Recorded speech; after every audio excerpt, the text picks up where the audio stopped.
पाकिस्तान की मशहूर अदाकारा व टीवी मेजबान जुगन काजिम ने इंकशाफ किया है कि पाकिस्तान के कुछ सीनियर फनकार प्रोडक्शन हाउसेज या इवेंट ऑर्गेनाइजर से एक एक बर्गर के पैसे वसूल करते हैं। जुगन काजिम का नाम किसी तारुफ का मोहताज नहीं।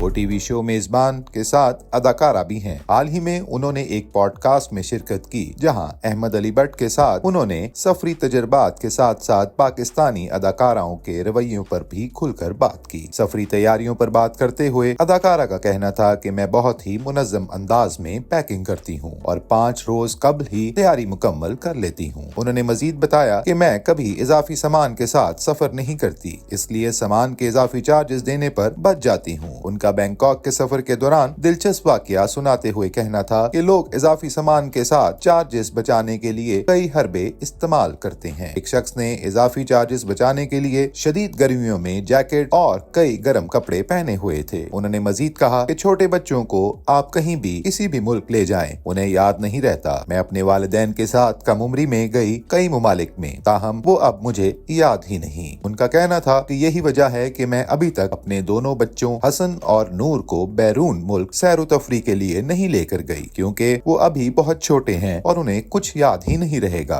अदाकारा ने जहाज में बिजनेस क्लास में सफर का तजर्बा शेयर करते हुए कहा कि शुरू में बिजनेस क्लास में सफर करने के लिए खास पुरजोश रहती थी। ख्याल था कि बिजनेस क्लास में मलका की तरह सफर करूंगी, लेकिन हकीकत में ऐसा कुछ नहीं होता। उन्होंने पाकिस्तानी सेलिब्रिटीज का मजाक उड़ाते हुए कहा कि जहाज में हमारी शख्सियात के अलावा और कोई सन ग्लासेस लगा कर नहीं बैठता। उन्होंने खुद इन्हिसारी पर बात करते हुए कहा कि अल्लाह का शुक्र है कि आज तक जो किया अपने बलबूते पर किया। ये नहीं कि कभी किसी ने जहाज का टिकट खरीद कर दिया तो कभी किसी और ने। ताहम जब मैं काम करने के लिए सफर करती हूँ तो ये डिमांड करती हूँ कि बिजनेस क्लास का टिकट लेकर दें। काम करने के दौरान बैरून मुल्क जाने के लिए एक वाक़े का जिक्र करते हुए उनका कहना था कि मैं एक इवेंट के लिए बैरून मुल्क गई, जहाँ इंडस्ट्री के एक सीनियर फनकार भी थे। इन फनकार ने महज $6 का एक बर्गर खरीदा और उसकी रसीद इवेंट इंतजामिया को थमा दी। फनकार के रवैये पर बात करते हुए उनका मजीद कहना था कि इन मौसूफ ने इवेंट कंपनी से कहा कि मैंने ये बर्गर खाया था और अब मुझे इसके पैसे चाहिए, जिस पर लड़ाई भी हुई। उन्होंने इंडस्ट्री के मजीद फनकारों के हवाले से बात करते हुए कहा कि बैरून मुल्क जाकर एक एक चीज की रसीद पकड़ा देना दुरुस्त रवैया नहीं। मजीद शोबिस की खबरों के लिए हमारे साथ जुड़े रहिए पाकिस्तान शोबिस अपडेट्स के साथ।